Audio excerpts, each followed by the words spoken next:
Crónicas de la supervivencia después del día de la emergencia. Bienvenidos. Estás por escuchar el capítulo 3. La primera vigilia. Comandante Vance la última vez nos dejó en un momento de extrema tensión.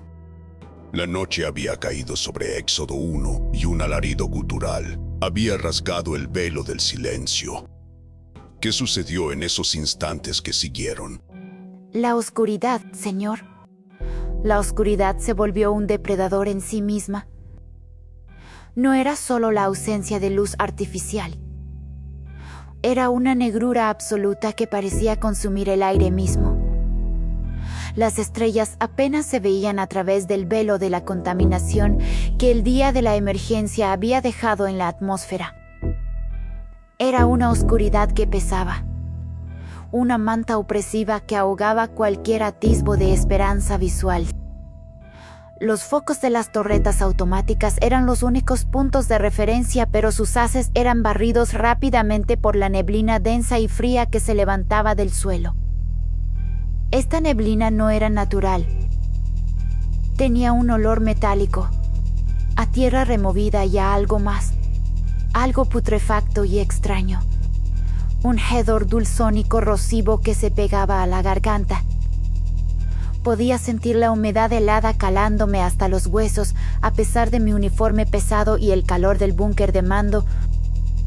Cada respiración era un esfuerzo, cada parpadeo, un intento fútil de ver más allá de la impenetrable cortina. ¿Cómo afectó eso la moral de las tropas y los civiles, comandante? La moral se transformó en una quietud cargada de electricidad. Ya no era solo el miedo visceral de la evacuación o la incertidumbre del nuevo refugio. Era una especie de tensión palpable que vibraba en el aire, un zumbido constante que se sentía en la piel. Podía sentirla en cada soldado, en cada civil. Sus respiraciones eran superficiales. Sus ojos estaban fijos en la nada, intentando penetrar esa cortina de oscuridad y neblina. El grito, ese sonido incomprensible, había arrancado cualquier ilusión de normalidad o seguridad que pudiéramos haber albergado. Sabíamos que lo desconocido había llegado. Había un silencio sepulcral roto solo por el susurro del viento, el crujir ocasional de las vigas de la mina y los latidos acelerados de nuestros propios corazones. Era como si el mundo entero contuviera la respiración. ¿Qué tipo de órdenes dio en ese momento crucial, comandante? ¿Cómo se preparó para el inminente ataque? La prioridad era la contención y la observación silenciosa. No podíamos permitir que el pánico se extendiera. Ordené silencio absoluto en todas las estaciones excepto para los reportes críticos de actividad enemiga. Cada centinela, cada patrulla, debía reportar cualquier anomalía por mínima que fuera, utilizando las radios de corto alcance con la menor potencia posible para evitar ser detectados. Quería ojos y oídos en cada rincón del perímetro, una red sensorial que compensara la falta de visibilidad. El capitán Kaelen y el sargento Reyes ya estaban en sus puestos de mando de sector organizando las defensas. Kaelen en el sector norte, un punto estratégico vital por su elevación y la visibilidad limitada que ofrecía el terreno rocoso. Reyes en el sur, defendiendo la entrada principal de la mina, el punto más vulnerable debido a su acceso subterráneo. Cada hombre estaba en su lugar asignado, las armas listas, la tensión creciendo con cada segundo que pasaba. ¿Y qué empezaron a reportar exactamente? ¿Hubo algo específico que les alertara sobre la naturaleza de la amenaza? Los primeros informes fueron confusos y fragmentados, mezclados con la estática de las radios. Sombras que se movían demasiado rápido para ser animales normales, pero demasiado lentas para hacer un ataque directo. Eran como fantasmas en la neblina, figuras amorfas que se deslizaban por los bordes de nuestro campo visual. Luego vinieron los ruidos, sonidos de raspado y golpeteo, pero no en la superficie. Parecían provenir de debajo de la tierra. Un eco sordo y constante que resonaba en el suelo y se transmitía por las estructuras metálicas del puesto. Al principio pensamos que era el terreno inestable o la fatiga auditiva de los centinelas. Pero los reportes se multiplicaban, cada vez más detallados y coincidentes. No eran incidentes aislados. Había una pauta. Los perros de la patrulla exterior, los pocos que sobrevivieron a la evacuación y que teníamos para detección temprana, comenzaron a ladrar. No eran ladridos de alerta o agresión. Eran ladridos de terror puro. Un lamento grave y prolongado que helaba la sangre y que se extendía por el campamento como una plaga. Un presagio de lo que estaba por venir. ¿Pudo confirmar esos ruidos o movimientos desde su puesto de mando central? No directamente, pero la consistencia de los reportes era alarmante y no podía ser ignorada. Un soldado del sector oeste reportó haber visto una masa oscura y bulbosa arrastrándose por el borde del cañón que flanqueaba esa zona. Describió un movimiento serpentino, antinatural, como si una criatura gigante se estuviera arrastrando por la roca. Otro de la torre de vigilancia, juró haber escuchado un susurro, una especie de clic o chirrido suave, muy cerca de las barricadas exteriores. El sonido era casi imperceptible, como el roce de metal contra piedra, o el sonido de garras afiladas excavando. Eran sonidos que no encajaban en nada que conociéramos. No eran animales salvajes ni el viento. Era algo más, algo mecánico y orgánico a la vez, con una intención clara de acechar y rodearnos. La sensación de ser observados se intensificaba con cada nuevo reporte. Una sensación de que estábamos siendo cazados. ¿Cómo reaccionaron a esos primeros indicios de una amenaza inminente y desconocida? Activamos el protocolo de seguridad de nivel 2 inmediatamente. Eso significaba que todas las unidades de combate debían estar en sus posiciones primarias con sus armas listas y los seguros quitados. Los cargadores llenos, los dedos en los gatillos, la adrenalina bombeando. Los civiles que no estaban en tareas de apoyo esenciales fueron trasladados a los refugios interiores, túneles más profundos y fortificados de la mina, donde el Dr. Aris ya había preparado el hospital de campaña en la zona más protegida para recibir heridos. La tensión era insoportable.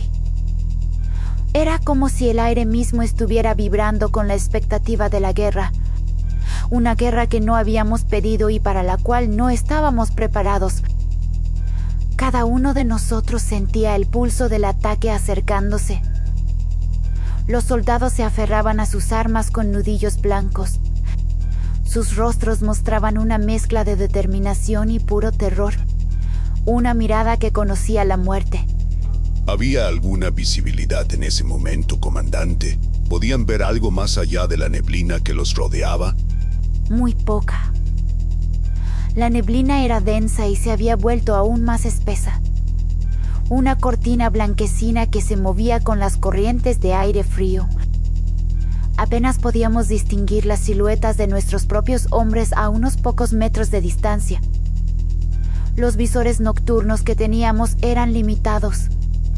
Modelos antiguos rescatados de almacenes militares y solo funcionaban bien en campo abierto sin tanta humedad. Dentro del perímetro del puesto avanzado, la visibilidad era casi nula.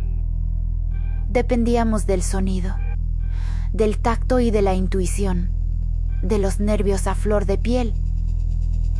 Cada sombra parecía moverse, cada ruido parecía acercarse. Era una lucha constante contra la paranoia que la oscuridad y la neblina sembraban en nuestras mentes. Una batalla interna antes de la externa. ¿Qué tipo de formaciones defensivas habían establecido para contrarrestar esta amenaza invisible y emergente? Habíamos creado 3 anillos de defensa concéntricos, cada uno diseñado para ralentizar al enemigo y canalizarlo hacia nuestros puntos fuertes. El primero eran las barricadas exteriores hechas con vehículos volcados, escombros de las ruinas cercanas y láminas de metal reforzadas con alambre de púas electrificado. Detrás de eso, una línea de sacos de arena y posiciones de tiro elevadas para francotiradores y ametralladoras pesadas.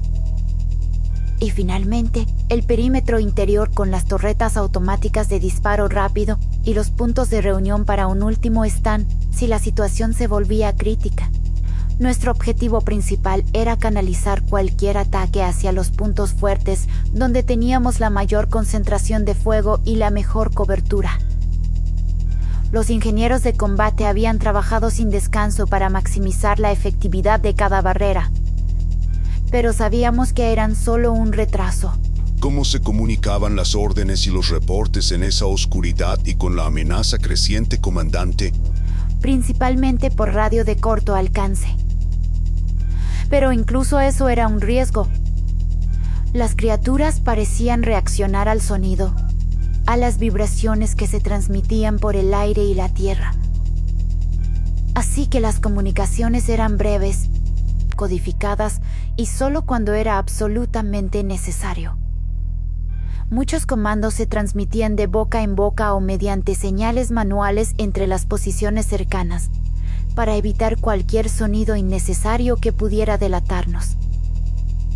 Los operadores de radio estaban bajo una presión tremenda, escuchando cada estática, cada respiración, cada susurro que pudiera indicar un movimiento enemigo. Era una danza delicada entre la necesidad de información y el riesgo de ser detectados. Un juego mortal de gato y ratón. ¿Y qué pasó con esos ruidos subterráneos? ¿Aumentaron su intensidad o cambiaron de naturaleza a medida que la noche avanzaba? Sí, exponencialmente. El sonido de raspado se volvió un golpeteo rítmico y constante, como si algo enorme estuviera cavando su camino hacia nosotros, justo debajo de nuestros pies. Un ejército de excavadores incansables. No era un sonido constante, sino pulsante. Un latido macabro que resonaba desde las profundidades de la tierra y se transmitía por las estructuras metálicas del puesto hasta nuestros dientes. Cada golpe era un escalofrío que recorría el suelo y se sentía en los huesos. Las luces parpadeaban en algunos sectores a causa de las vibraciones. Pequeñas grietas aparecían en el concreto. Era una sensación de invasión desde abajo, una violación de la tierra misma, como si el mundo se estuviera abriendo para devorarnos. Las estructuras de la mina crujían bajo la presión, un lamento que se sumaba al coro del terror. ¿Hubo alguna brecha en las defensas o en la moral de sus hombres en esos momentos de máxima tensión? No una brecha física inmediata en el perímetro exterior, pero la presión psicológica era inmensa. Tuvimos algunos soldados que casi disparan a las sombras o a los ruidos falsos, víctimas de la paranoia, el agotamiento y la falta de sueño. El sargento Reyes tuvo que intervenir un par de veces para calmar a los reclutas más jóvenes, recordándoles la importancia de la disciplina y el fuego controlado. La disciplina era lo único que nos mantenía unidos, la creencia de que estábamos preparados, la fe en nuestros hermanos de armas y en el liderazgo. Cada hombre se aferraba a su posición como si su vida dependiera de ello. Y de hecho así era. La línea entre el orden y el caos era muy delgada. ¿Cómo manejaron la ansiedad de los civiles que estaban en los refugios interiores, comandante? El Dr. Aris fue fundamental en esa tarea. Él y su equipo de enfermeros y voluntarios se encargaron de mantener la calma en los refugios. Se les asignaron tareas sencillas y repetitivas para mantener sus mentes ocupadas, para evitar que el ocio se convirtiera en un caldo de cultivo para el pánico.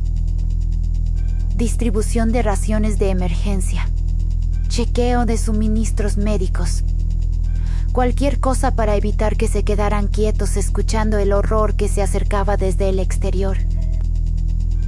También teníamos algunos voluntarios armados entre ellos, antiguos guardias de seguridad, cazadores o incluso exmilitares retirados, que ayudaban a patrullar los sectores interiores y a mantener la moral. Su presencia era un recordatorio de que no estábamos solos, que éramos una comunidad.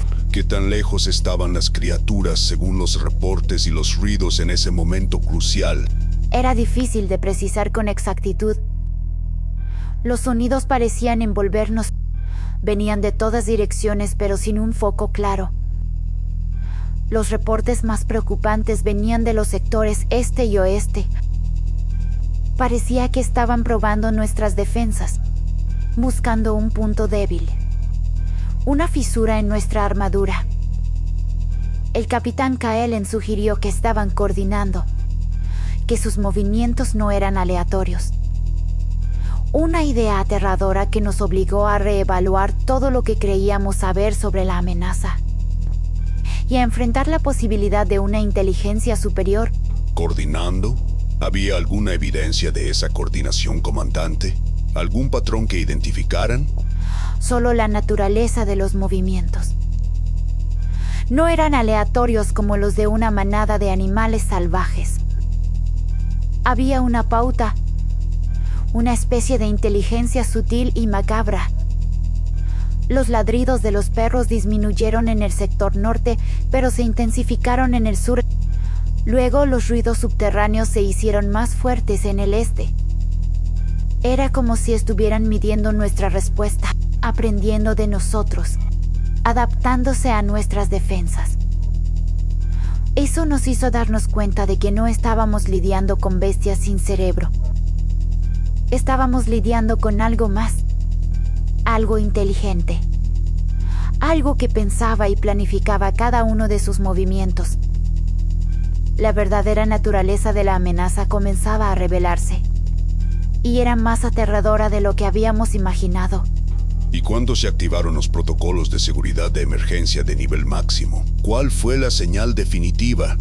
Cuando los ruidos subterráneos se hicieron insoportables en el sector este. Las vibraciones eran tan fuertes que las rocas de la mina empezaron a desprenderse en algunos túneles de acceso secundarios. El polvo llenaba el aire. Fue entonces cuando el capitán Kaelen reportó una brecha en el perímetro exterior. No una brecha hecha por la fuerza bruta o por un impacto directo, sino por la tierra cediendo. Una sección de la barricada se había hundido en una fosa recién abierta, como si algo la hubiera socavado desde abajo con una precisión quirúrgica. ¿Una fosa? Como si algo hubiera emergido directamente del subsuelo, comandante. Exactamente. Un agujero irregular y oscuro que parecía tragar la luz de las linternas y de las estrellas. Y de él, el sargento Reyes reportó haber visto tentáculos, gruesos y segmentados, de un color gris verdoso, moviéndose con una velocidad antinatural y una fuerza sorprendente. Eran como serpientes gigantes que se retorcían en el aire húmedo. Fue en ese momento cuando di la orden de alerta máxima. Protocolo de combate total.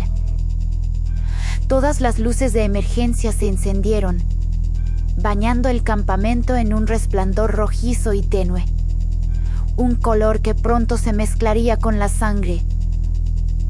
Las torretas automáticas se activaron y apuntaron hacia la brecha, sus servos chirriando mientras giraban, listas para la masacre. ¿Y qué sucedió entonces, comandante? Describa los primeros momentos de ese contacto directo con el enemigo. El caos controlado. Los soldados se movieron a sus posiciones finales con una disciplina férrea. Los equipos de apoyo se prepararon para evacuar a los heridos. El doctor Harris se puso sus guantes y organizó a su personal. El sonido de los motores de las torretas al girar era ensordecedor. Una sinfonía metálica de guerra. Pero lo que siguió fue peor. Un silencio repentino, como si la tierra misma contuviera la respiración. Y luego, de esa fosa, un grito. No el alarido previo que escuchamos antes del anochecer. Este era un grito diferente, más agudo, más penetrante. Un sonido que parecía desgarrar el tejido de la realidad y la cordura. Un lamento infernal que se clavaba en el alma. ¿Un grito de qué tipo, comandante? ¿Podría describirlo con más detalle para nuestros oyentes? Era el grito de algo que no debería existir en este mundo. Un sonido que resonaba con el dolor y la furia de 1.000.000 de almas perdidas, pero también con una crueldad fría y calculadora. Era el sonido de la desesperación y de la inminente aniquilación. Fue entonces cuando vimos la primera de ellas salir de la tierra, de la oscuridad de esa fosa, como surgida de una pesadilla ancestral. Una abominación de la naturaleza. Las criaturas del abismo. ¿Era la primera vez que las veían de cerca y en su totalidad? Sí. La primera oleada en su terrible esplendor. Eran más grandes de lo que habíamos imaginado por los reportes fragmentados y las sombras.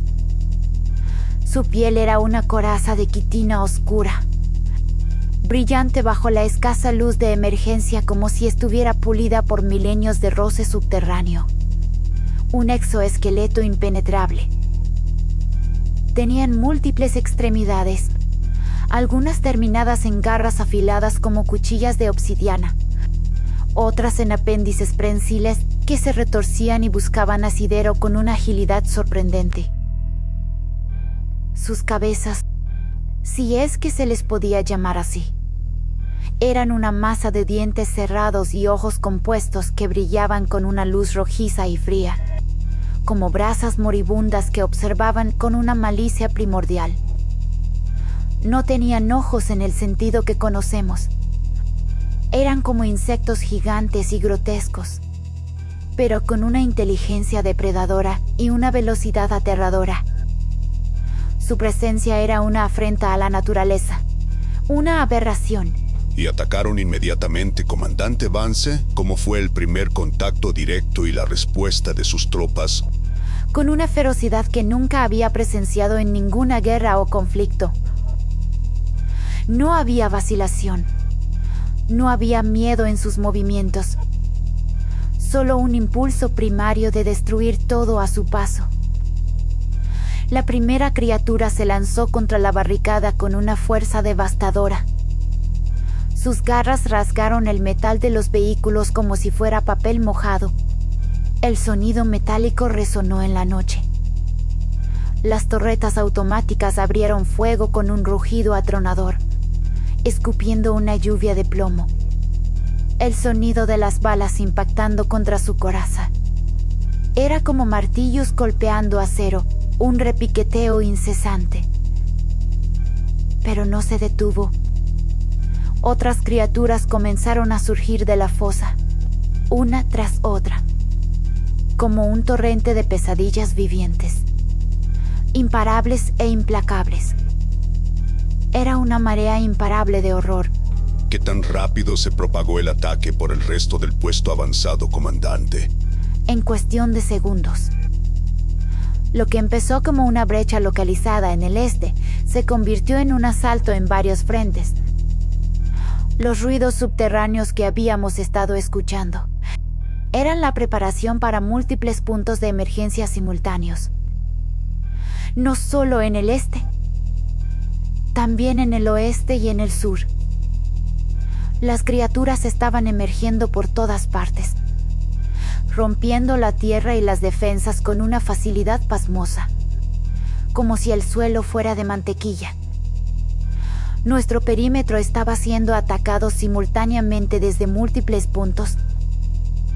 Era un asedio total, una emboscada perfectamente coordinada. La sensación de ser rodeados era abrumadora, una pesadilla hecha realidad. ¿Cómo pudieron coordinar la defensa contra un ataque tan masivo y repentino, comandante? Fue un infierno coordinado por la disciplina y la experiencia de mis hombres.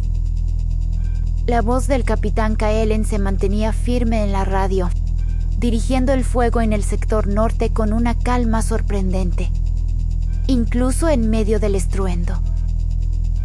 El sargento Reyes, con su vasta experiencia en combate cuerpo a cuerpo, mantenía la línea en el sur, gritando órdenes y disparando sin cesar, liderando con el ejemplo. Yo estaba en el puesto de mando, con el mapa táctico parpadeando con los puntos de contacto, intentando mantener una visión general de la situación y tomar decisiones rápidas. Era una batalla por cada metro de terreno. Cada sombra era un enemigo potencial. Cada sonido era una amenaza inminente. La niebla y la oscuridad eran sus aliados perfectos. Y nosotros éramos la presa. ¿Qué tipo de armamento tenían disponible para enfrentar a estas criaturas blindadas y tan feroces? Armas de asalto estándar, rifles de combate pesados, algunas ametralladoras montadas y lanzagranadas.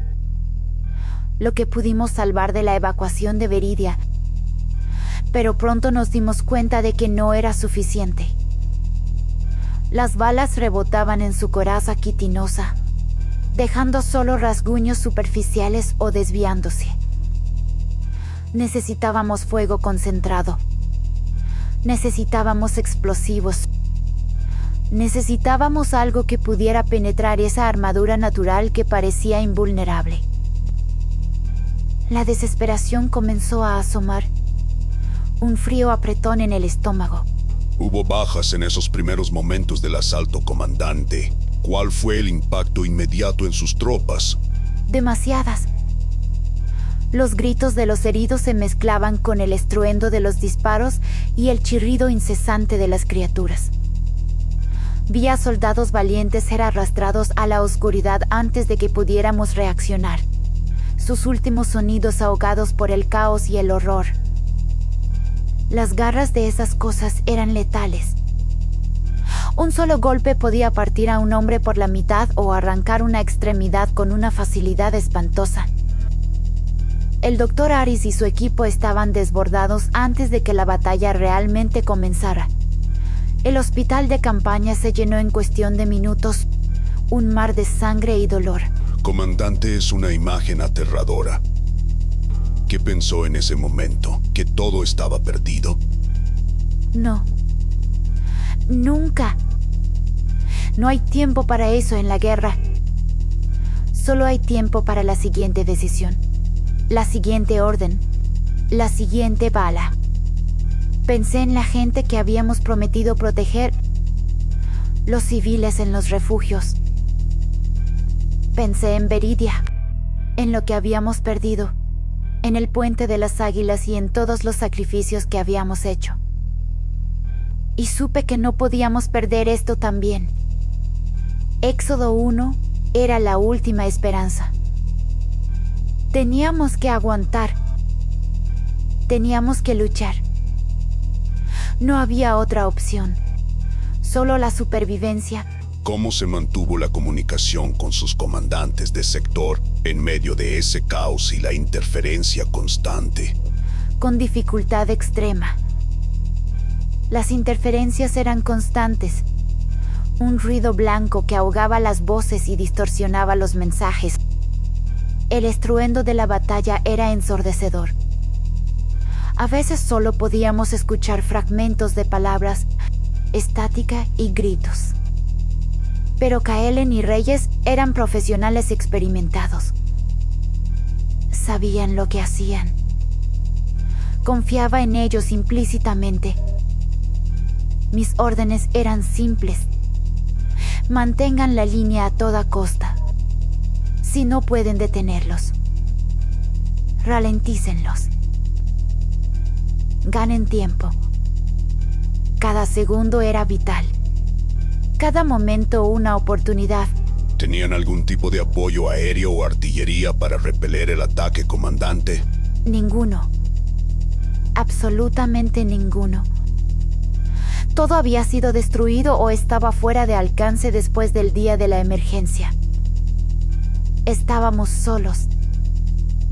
Completamente solos contra lo que fuera que había emergido de las profundidades de la tierra. No había refuerzos a la vista. No había rescate. Solo nosotros y nuestras armas. Y la inquebrantable voluntad de sobrevivir. La soledad era una carga pesada, pero también nos unía. ¿Qué fue lo más sorprendente de la forma en que atacaban estas criaturas, comandante? ¿Su ferocidad o algo más? Su inteligencia táctica. No era un ataque salvaje y sin rumbo como el de animales. Había una estrategia deliberada. Atacaban los puntos más débiles de nuestras defensas.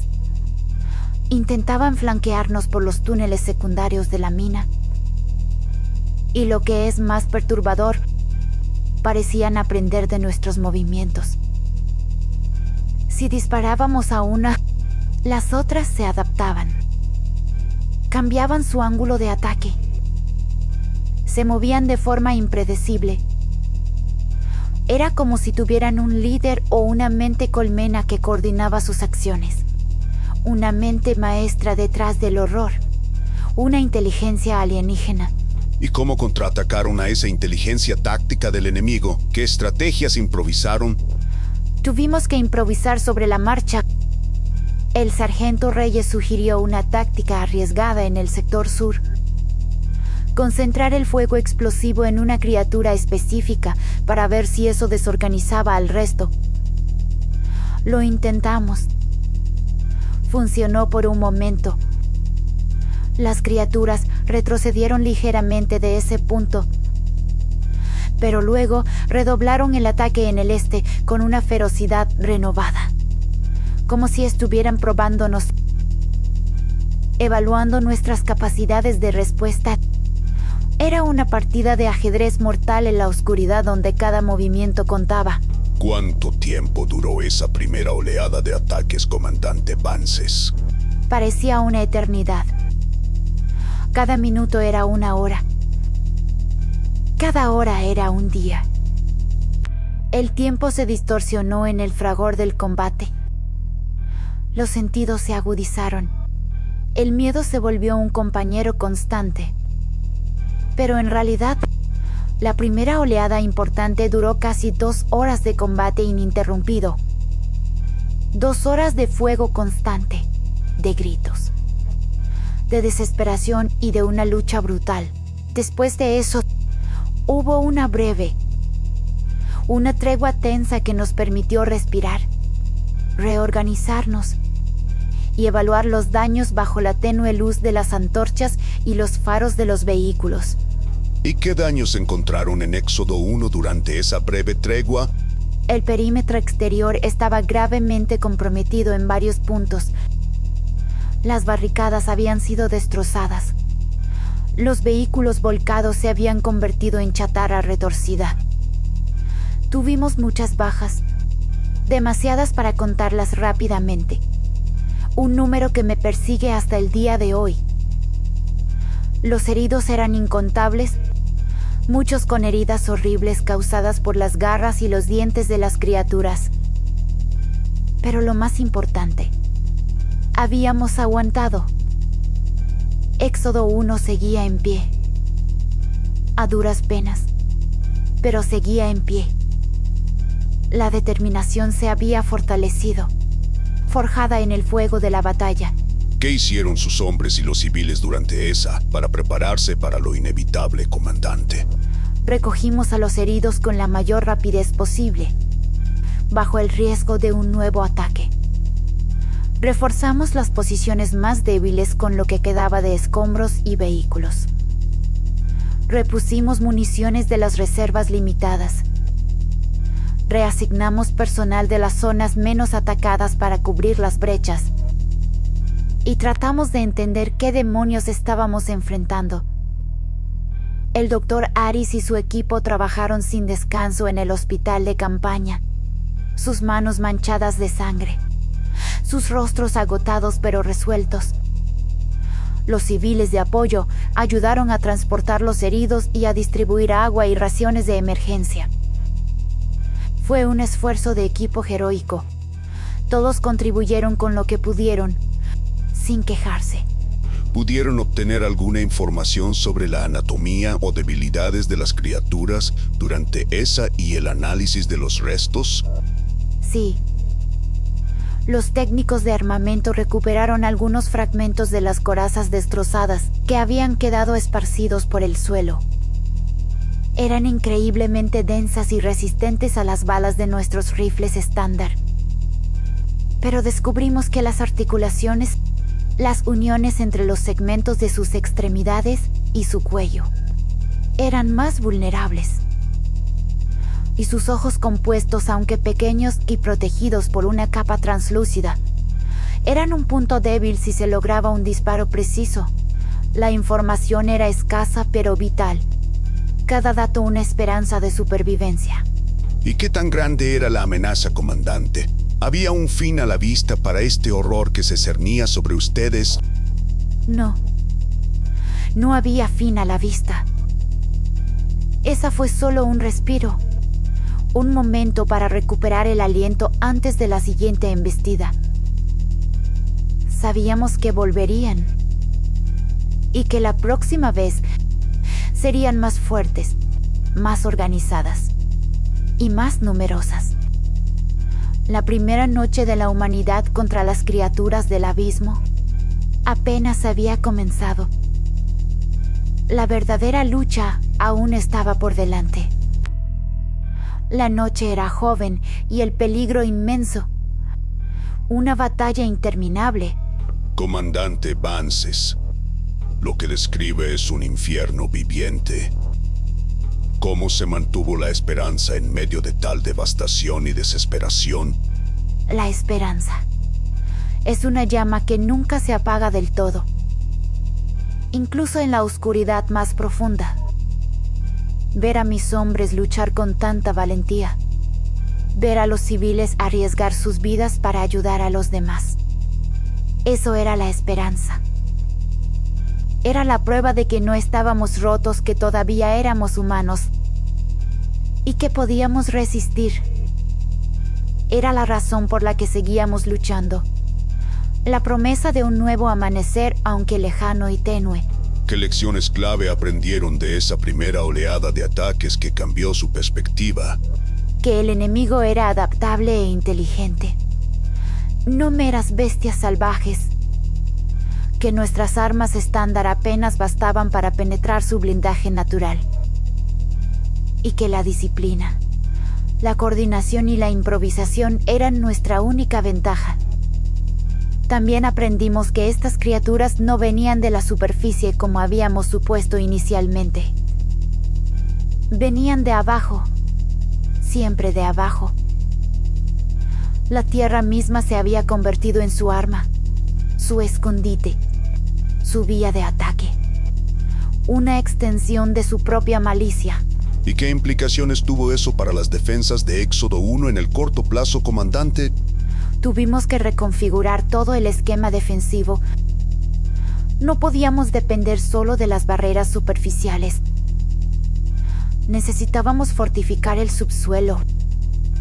Los túneles de la mina se convirtieron en una nueva línea de defensa, con barricadas internas y puntos de estrangulamiento. Colocamos explosivos en puntos estratégicos para colapsar túneles si era necesario. Preparamos trampas. Era una carrera contra el tiempo. Una lucha desesperada por adaptar nuestra estrategia a un enemigo desconocido y formidable.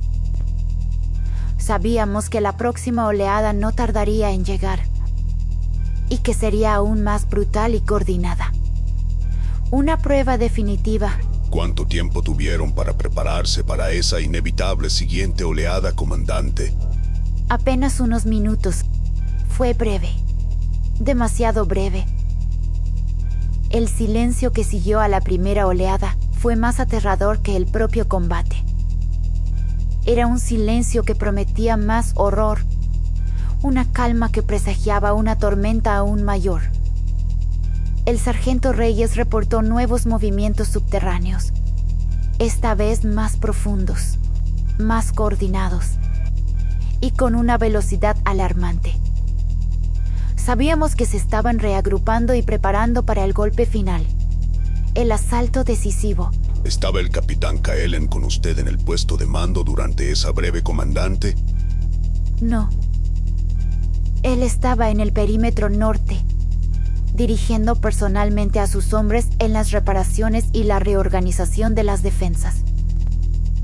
Su presencia en el frente era vital para mantener la moral y la línea de contención.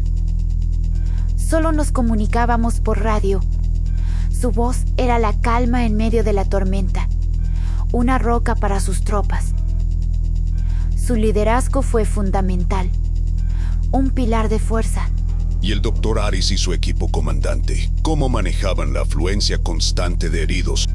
Él estaba en el hospital de campaña, haciendo lo que mejor sabía hacer, salvando vidas. Su valentía y su compromiso eran tan importantes como los de cualquier soldado en el frente. Sin él y su equipo, muchos más habrían perecido a causa de las heridas graves. Eran los héroes silenciosos de Éxodo 1, los que luchaban contra la muerte con bisturíes y medicinas. La afluencia era constante, pero nunca se rindieron. Comandante, ha descrito una situación de terror y caos indescriptible. ¿Qué fue lo más difícil de manejar para usted personalmente en esos primeros momentos del ataque y la incertidumbre total. No saber qué era lo que enfrentábamos en su totalidad, ni su número, ni sus verdaderas capacidades. No saber si tendríamos suficiente munición, o si el puesto aguantaría un asalto prolongado. La sensación de ser la última línea de defensa para lo que quedaba de la humanidad. El peso de cada decisión, cada orden, cada vida perdida. Eso es lo que te persigue. El rostro de cada soldado que no regresó, la culpa de los que no pudimos salvar, la soledad del liderazgo. ¿Y cómo se prepararon para la inevitable segunda oleada que se avecinaba en la oscuridad, comandante? Con determinación, con el conocimiento inquebrantable de que no podíamos ceder ni un solo centímetro. Los ingenieros improvisaron barricadas con los escombros restantes, reforzando las zonas más vulnerables. Los soldados recargaron sus armas con las últimas reservas de munición. Cada bala era preciosa. Los médicos se prepararon para más heridos, sus rostros pálidos pero firmes. Miramos a la oscuridad y esperamos. Sabíamos que la noche era joven y que esta guerra, por la supervivencia de la humanidad, apenas había comenzado y que cada segundo contaba. Y con esa sombría pero resuelta imagen, comandante Vance, haremos una breve. Volveremos en un momento para seguir explorando la primera vigilia en Éxodo 1 y el desarrollo de esta batalla desesperada por la supervivencia de nuestra especie. Gracias por acompañarnos. No te pierdas el próximo capítulo.